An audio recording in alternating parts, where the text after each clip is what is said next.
Trials सुरू आहेत आणि ट्रायल्स यशस्वी झाल्यानंतर त्याचं रितसर उद्घाटन.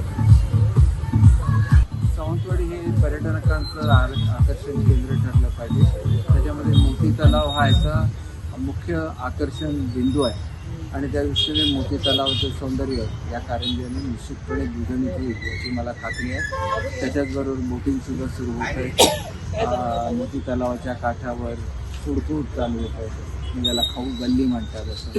तर ही सगळी एकदा सुरू झाली सगळ्या प्रकल्प. योगा सेंटर चालू होतं आहे, शिल्पग्राम तर ऑलरेडी चालू आहे, त्याच्यामध्ये अधिक भर पडली आहे. हेल्थ पार्क चालू होतं आहे. त्यामुळे एकंदरीत सावंतवाडी पुढच्या काळामध्ये पर्यटकांचं आकर्षण स्थळ स्वतः राजवाडा तर आहेच सावंतवाडीमध्ये आणि लाकडाची खेळणी आहे.